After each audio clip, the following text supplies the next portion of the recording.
नमस्कार, 8 की ताजा खबर देख रहे हैं आप। मैं हूं आशीष त्रिपाठी आपके साथ। मध्य प्रदेश कांग्रेस उम्मीदवारों की आज सूची जारी कर सकता है। दरअसल दिल्ली में कांग्रेस सीईसी की बैठक होगी और 18 सीटों पर नामों का मंथन करने के बाद देर शाम तक हो सकता है कि ऐलान भी कर दिया जाए। दरअसल आपको बता दें कि देर शाम तक घोषित हो सकते हैं प्रत्याशी। पहले चरण में शामिल 3 सीटों के उम्मीदवार भी घोषित किए जाने हैं। पार्टी मौजूदा विधायकों और पूर्व विधायकों को चुनाव लड़वा सकती है। कांग्रेस पार्टी सोच विचार करके छोटे छोटे चंक्स में अपने उम्मीदवारों की सूची जारी कर रही है। 40, 45, 42 इस तरह से छोटे चंक्स में सूची जारी की जा रही है। बहरहाल आज देखना होगा कि कितनी सीटों पर उम्मीदवार घोषित किए जाते हैं, क्योंकि लगातार कांग्रेस पार्टी के नेता पार्टी छोड़ छोड़कर जा रहे हैं। क्या यही एक कारण है कि कांग्रेस पार्टी को सोच समझकर फूक फूक कर कदम रखना पड़ रहा है, मसलन उम्मीदवार घोषित किए जाने को लेकर। और आज सीईसी की बैठक में तय होगा कि आगे अब जो लोकसभा चुनाव के लिए बची हुई सीटों पर उम्मीदवार उतारने हैं। जो पहले चरण में वोट जिन सीटों पर कास्ट होने हैं, जिन सीटों पर वोट डाले जाने हैं, उन सीटों पर जिन पर कि अभी तक उम्मीदवार घोषित नहीं किए गए हैं, किन्हें चुनावी मैदान में उतारा जाए, कौन होगा कांग्रेस पार्टी का पालनहार उस लोकसभा सीट पर। बहरहाल पहले चरण की अगर बात करें तो मध्य प्रदेश में पहले चरण में 6 सीटों पर मतदान होना है, जिनमें से कुछ सीटों पर अभी कांग्रेस पार्टी को प्रत्याशियों का ऐलान किया जाना है। कमलेश्वर पटेल के अलावा संभव है कि और किसी सीट पर अभी तक नाम सामने नहीं आया है। सीधी से कमलेश्वर पटेल चुनाव लड़ेंगे। भारतीय जनता पार्टी के डॉक्टर मिश्रा, जो कि इस बार लोकसभा चुनाव के उम्मीदवार हैं, और उनके सामने कमलेश्वर पटेल चुनाव लड़ेंगे। 18 सीटों पर मंथन होने के बाद आज क्या सभी बची हुई 18 सीटों पर कांग्रेस पार्टी अपने उम्मीदवारों के नाम का ऐलान करेगी, या फिर अभी सिर्फ प्रथम चरण की कुछ लोकसभा सीटें जिस पर कि 19 तारीख को मतदान होना है, 19 तारीख को होने वाले मतदान को लेकर भी क्या कांग्रेस पार्टी अभी अपने उम्मीदवार घोषित करेगी, ये भी देखने का विषय होगा। तो महासंग्राम 2024 में कांग्रेस पार्टी पहले चरण के युद्ध के लिए अपने योद्धाओं को चुनावी मैदान में उतारने के लिए किनका चयन करती है, ये भी देखना अहम होगा।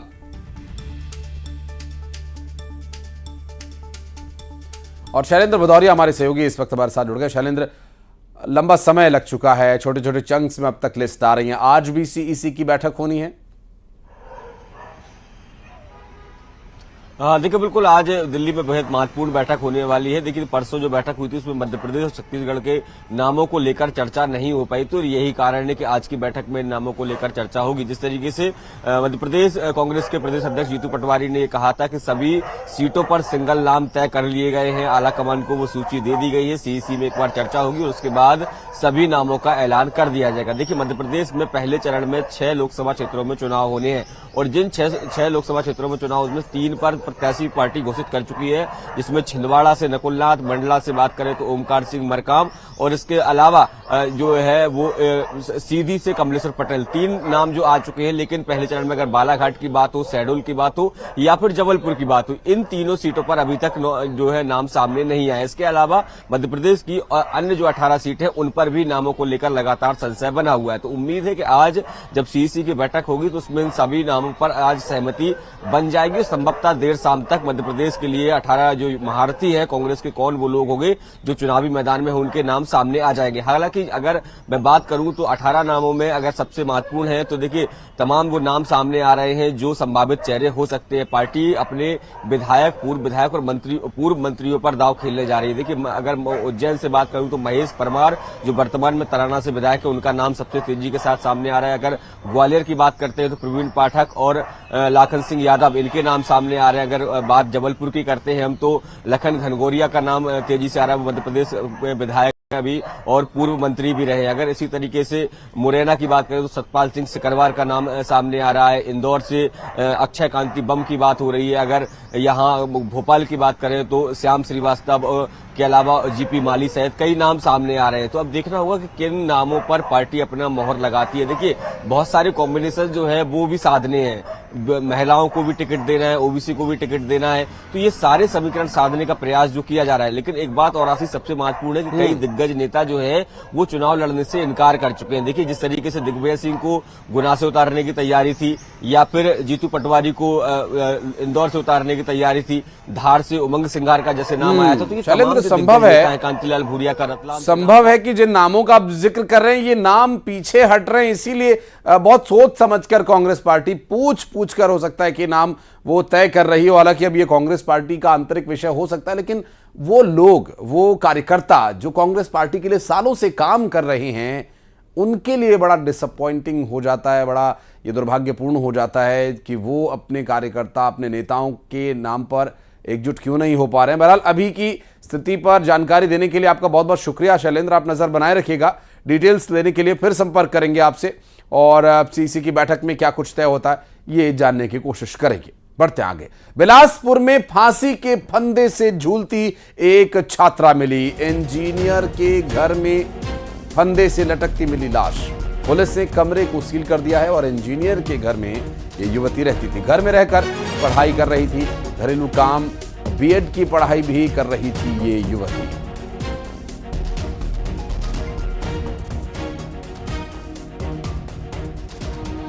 और उमेश मौर्य हमारे सहयोगी जुड़ गए हमारे साथ। उमेश, क्या है इस पूरे मामले के पीछे की कहानी? आशीष जी, देखिए ये पूरा मामला सिविल लाइन थाना क्षेत्र के गंगानगर का है, जहां पर एक इंजीनियर रहता है। उसी इंजीनियर के घर में लहलूंगा की रहने वाली 22 वर्षीय जो युवती है वो घरेलू काम करती थी उसी के घर में रहकर। इसके अलावा वो बीएड की छात्रा भी थी, तो वो घरेलू काम के अलावा वो पढ़ाई भी उसके घर में रहकर कर रही थी। कल एक सूचना मिली पुलिस को कि वहां पर एक स्टोर रूम है जहां पर उसके फांसी में लटकती हुई लाश मिली है। वो मौके पर जो पुलिस है वो पहुंची थी जांच करने के लिए, लेकिन उस दौरान जब परिजनों से संपर्क किया गया तो परिजनों ने आशंका जाहिर की कि कहीं ना कहीं उसकी हत्या कर लाश को लटकाई गई है। तो पुलिस ने कमरे को सील कर दिया है। आज चूंकि परिजन बिलासपुर पहुंचेंगे लहलूंगा से, उनके सामने कमरे के सील को खोला जाएगा, उसके बाद जांच की जाएगी। तो पूरा मामला निकलकर सामने आएगा कि आखिर क्या कुछ पूरा मामला है। फिलहाल पुलिस ने कमरे को सील कर दिया है, परिजनों का इंतजार कर रही है। जैसे ही परिजन पहुंचेंगे कमरे को खोला जाएगा और उसके बाद सच सामने आएगा। जी, बहुत शुक्रिया आपका उमेश इस पूरे मामले पर जानकारी देने के लिए।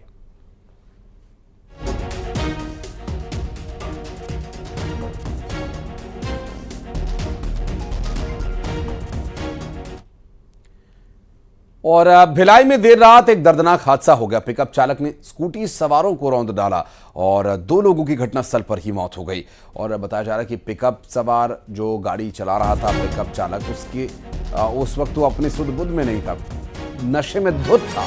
भिलाई के अवंती बाई चौक कोहका की ये घटना बताई जा रही है। पुलिस ने पिकअप चालक को गिरफ्तार कर लिया है। नशे में धुत पिकअप चालक ने स्कूटी सवारों को रौंद डाला और 2 लोगों की मौके पर ही मौत हो गई। मिथिलेश ठाकुर हमारे सहयोगी जुड़ गए। मिथिलेश, कब की ये दुर्घटना है और अभी क्या कुछ कार्रवाई की जा रही है? देखिए आशीष, बता दूं कि ये दुर्घटना है जो देर रात की है, जब स्कूटी चालक जो है कोहका अवंती बाई चौक के समीप से गुजर रहा था। उसी बीच में एक पिकअप वाहन लहराते हुए आया और उनको तेजी से आपने रौंद दिया। इस दर्दनाक घटना में 2 स्कूटी में सवार जो लोग थे उनकी घटना स्थल पर ही मौत हो गई। लेकिन उस घटना के बाद भी पिकअप वाहन रुका नहीं और आगे बढ़ता चला गया। लोगों ने उसे देखा तो तत्काल पुलिस को उसको सूचना दी। पुलिस ने घेराबंदी कर पिकअप को पकड़ लिया है, तो आरोपियों को गिरफ्तार किया गया है। और ये जब उसकी तलाश दी गई, जब उसकी जांच की गई तो ये पता चला कि वो नशे में धुत था, जिस वजह से उसने इस घटना को अंजाम दिया है। तो इस घटना के बाद में लोगों में काफी आक्रोश देखा जा रहा है। और सबसे बड़ी बात है, नशे के खिलाफ में लगातार अभियान चलाए जाते हैं, उसका असर नहीं दिख रहा है। यदि ये असर होता तो निश्चित रूप से 2 जो जाने गई हैं उनको बचाया जा सकता था। तो फिलहाल पूरे मामले में इससे पहले पुलिस कार्रवाई कर रही है। जी, शुक्रिया आपका जानकारी देने के लिए मिथिलेश। और भोपाल से बड़ी खबर, लोकसभा चुनाव के चलते एमपीपीएससी प्री परीक्षा को टाल दिया गया है। 28 अप्रैल को ये प्रारंभिक परीक्षा होनी थी, अभी 2 महीने के लिए टाल दी गई है। एग्जाम की डेट 23 जून को होगी। दरअसल एमपीपीएससी की परीक्षा लोकसभा चुनाव के चलते तारीखों में बदलाव किया गया है। लोकसभा चुनाव के चलते अब कुछ छात्र छात्राओं को समय और मिलेगा। बहरहाल अब इससे छात्र छात्राओं को लाभ होगा या नुकसान होगा, ये तो बेहतर वही बता सकते हैं। मिथिलेश गुप्ता हमारे सहयोगी इंदौर से जुड़ गए हमारे साथ। मिथिलेश, MPPSC की प्री एग्जाम टालना, अभी तक क्या कुछ इस पर डिटेल मिल रही है? किस तरह के रिएक्शंस अभी आए? देखिए 28 तारीख को एग्जाम होना था, लेकिन लोकसभा चुनाव को देखते हुए इस पर एग्जाम को अब आगे कर दिया गया। करीब 2 महीने की आगे की तारीख मिली है।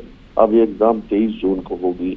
लगभग 2 लाख छात्र जो हैं वो इस परीक्षा में शामिल हो रहे थे। जो परीक्षा अभ्यर्थी थे वो करीब 1,90,000 अब थे। अब देखिए इसके बाद रिएक्शन जो भी है विद्यार्थियों का, अभ्यर्थियों का, इनके आने शुरू हो जाए। कल रात को एक बड़ा फैसला लिया गया लोकसेवा आयोग की तरफ से, और उनका कहना यह था जो इसके कर्मचारी हैं, जो दूसरे ड्यूटी में लगे हुए लोग हैं, वो चुनाव ड्यूटी लग चुकी है, चुनाव के कार में जुट चुके हैं, इसलिए और इसके बाद चुनाव शुरू हो जाएगा। इसलिए अप्रैल में की परीक्षा नहीं कराई जा सकती है, इसलिए इन तारीखों को आगे बढ़ा दिया गया था। MPPSC ने लोकसभा चुनाव की वजह से एक बड़ा फैसला लेते हुए प्री एग्जाम जो MPPSC 2024 उसकी तारीखों में बदलाव किया है, और ये जो तारीख है वो 23 जून होगी, यानी जून के 23 तारीख को अब MPPSC की प्री एग्जाम होंगी। कुछ को तो तैयारी का टाइम मिलेगा, जबकि कुछ छात्र छात्राओं को हो सकता है कि इससे आपत्ति भी हो। बहरहाल बहुत शुक्रिया आपका इस पूरे मामले पर जानकारी देने के लिए, मिथिलेश। और भोपाल में मासूम को कुत्तों ने शिकार बना लिया अपना, और एक बार फिर एक बच्चे पर कुत्ते के हमले का मामला सामने आया। कुत्ते का हमला बच्चे पर गंभीर रूप से उसकी चोट लगने का कारण बढ़ा। दरअसल साइंस सेंटर के पास की ये घटना बताई जा रही है। साइंस सेंटर के पास कुत्ते के हमले में बच्चे को बुरी तरह से नोच दिया गया। मासूम को कुत्तों ने अपना शिकार बनाया, और 6 साल के बच्चे पर कुत्ते ने हमला कर दिया। साइंस सेंटर के पास की ये घटना बताई जा रही है, तो कुत्तों से सावधान।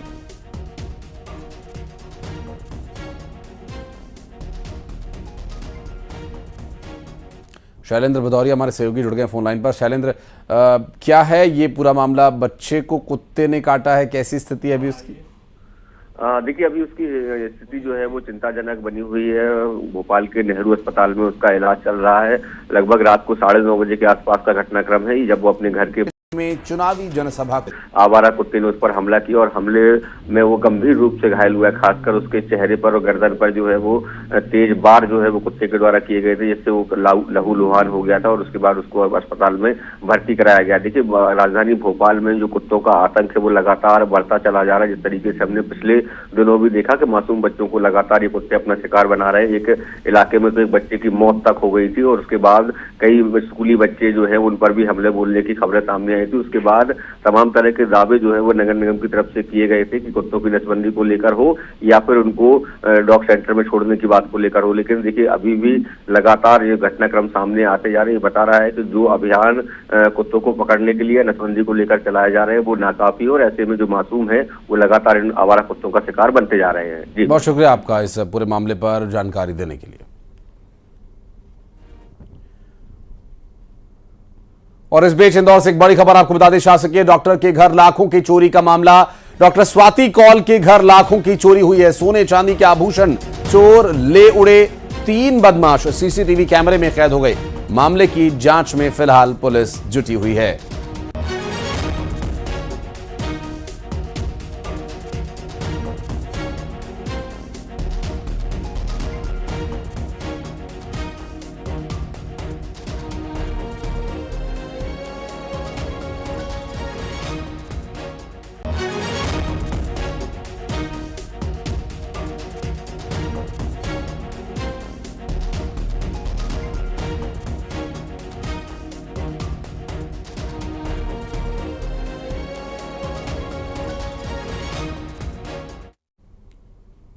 और बढ़ते आगे आपको बता दें, खंडवा पुलिस ने गांजे की खेती पकड़ी है। दरअसल गेहूं की फसल की आड़ में ये गांजे की खेती उगाए हुए थे। 3 लाख रुपए की कीमत के 124 गांजे के पौधे जब्त किए गए। पुलिस ने आरोपी को भी गिरफ्तार कर लिया। हालांकि भारत कृषि प्रधान देश है, इसका मतलब यह नहीं कि आप गांजा ही उगाने लग पड़ेंगे। खंडवा से पूरा मामला सामने आया। पुलिस ने गेहूं के बीच में जो गांजे के पौधे लगाए हुए थे उन्हें बरामद किया है और उन्हें नष्ट किया गया। आपको बता दें कि ये जो पूरा मामला है खंडवा से सामने आया और गांजे के 124 के करीब पौधे जिनकी कीमत 3 लाख रुपए है, पकड़े हैं।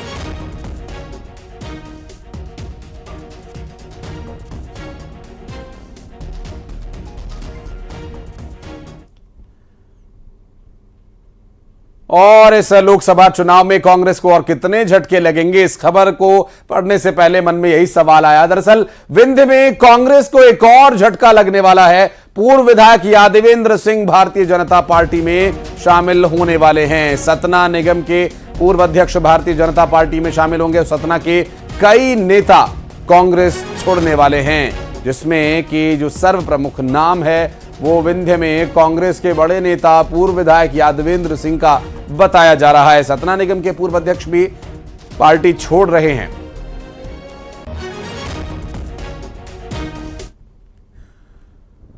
और मंडला संसदीय सीट से कांग्रेस ने ओमकार सिंह मरकाम को चुनावी मैदान में उतारा है।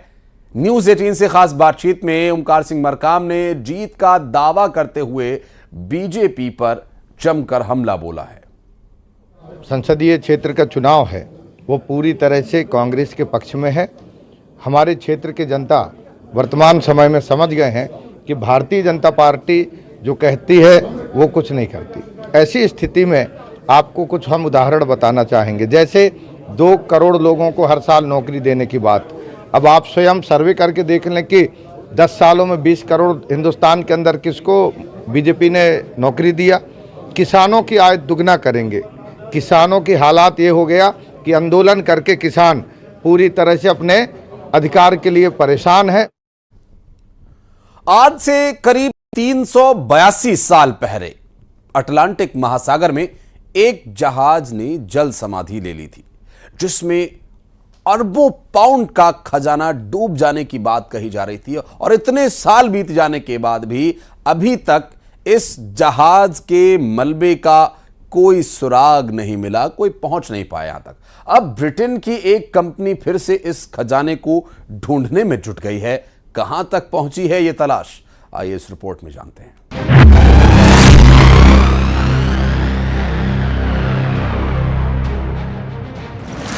समंदर में सबसे बड़ा खजाना, डूबे जहाज की तलाश शुरू। धरती के 70% हिस्से में समंदर मौजूद है। जितनी गहराई समंदर की है उतने ही गहरे और गूढ़ रहस्य इसके अंदर छिपे हुए हैं। समंदर की गहराई से इसके राज बाहर लाने के लिए वैज्ञानिक लगातार शोध करते रहे हैं। अब समंदर की दुनिया से एक ऐसी खबर सामने आई है जिसने पूरी दुनिया को सोचने पर मजबूर कर दिया है। समंदर के गर्भ में अरबों पाउंड का सोना दबा हुआ है, जिसकी खोज का काम शुरू हो चुका है। कहा जा रहा है कि जब ये जहाज डूबा था उस वक्त उसमें इतना सोना था जिसकी कीमत आज की तारीख में 4 बिलियन पाउंड तक हो सकती है। भारतीय रुपयों में बात करें तो ये 42,215 करोड़ रुपए हैं। आज से 382 साल पहले समंदर में एक घटना घटी थी जिसको पूरी दुनिया एक बार फिर से याद कर रही है। 382 साल पहले अटलांटिक महासागर से एक जहाज गुजर रहा था जो सोने से लदा हुआ था, लेकिन अचानक कॉर्नवॉल तट के पास एक घटना घट गई। खराब मौसम था, समंदर की लहरें उफान मार रही थी, जिससे जहाज भी हिचकोले खाने लगा। इसकी वजह से जहाज के कैप्टन ने भी अपना नियंत्रण खो दिया और जहाज धीरे धीरे पानी में समाने लगा और आखिर में वो समंदर की गहराई में डूब गया।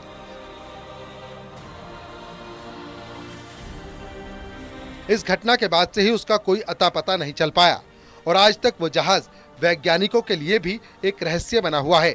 मर्चेंट रॉयल जहाज साल 1641 में भयंकर मौसम की वजह से कॉर्नवॉल के तट पर डूब गया। तब से इसे तलाशने के लिए कई देशों ने एड़ी चोटी का जोर लगाया, लेकिन जिस जगह इस जहाज का मलबा होता होगा वहां तक कोई भी नहीं पहुंच पाया। हालांकि आज से 5 साल पहले मर्चेंट रॉयल जहाज के बारे में कुछ ऐसा पता लगा जिसके बाद लगने लगा था कि अब इसे ढूंढने में कामयाबी मिल जाएगी। साल 2019 में जहाज के ऊपरी हिस्से का मलबा मिल गया था, लेकिन निचले हिस्से की खोज खबर नहीं मिल पाई। मर्चेंट रॉयल जहाज, जिसे विशाल खजाने की वजह से एल डोरेडो ऑफ द सीज का नाम भी दिया गया था, ये जहाज 23 सितंबर 1641 को डार्ट माउंट से गुजर रहा था, तभी ये दुर्घटनाग्रस्त हो गया। डूबने से पहले जहाज मरम्मत के लिए कैडीज के स्पेनिश बंदरगाह में रुका था। मैक्सिको और कैरेबियन से अपनी वापसी यात्रा के लिए माल लोड किया गया था। कई सदियां बीत जाने के बाद एक बार फिर से इसकी पड़ताल शुरू की जा रही है। ब्रिटेन की एक कंपनी का दावा है कि वो नई टेक्नोलॉजी का इस्तेमाल करके जहाज के मलबे का पता लगा सकती है। इस जहाज को ढूंढने के लिए कंपनी 200 वर्ग मील क्षेत्र के अंदर खोज करेगी। इस खोज में अंडर वाटर वेसल और सोनार टेक्नोलॉजी जैसी तकनीकों का इस्तेमाल किया जाएगा।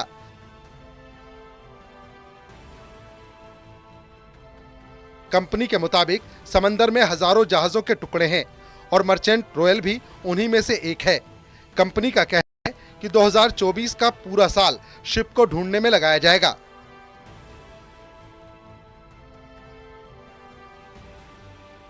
समंदर में हजारों टन मलबे में से रॉयल जहाज का मलबा ढूंढने का काम काफी चुनौतीपूर्ण है, क्योंकि जितना मलबा समंदर से निकलेगा उसे निकालकर उसमें जहाज के मलबे की पहचान करनी होगी। समंदर में जहाजों के डूबने की कई घटनाएं हुई हैं। टाइटैनिक जहाज भी खराब मौसम की वजह से समंदर के आगोश में चला गया था। इस पर तो फिल्म भी बन चुकी है। मर्चेंट रॉयल जहाज के डूबने की कहानी भी ऐतिहासिक है। अब कंपनी अरबों पाउंड सोने की तलाश कर पाएगी या नहीं, ये सबसे बड़ा सवाल है। Bureau report, news 18।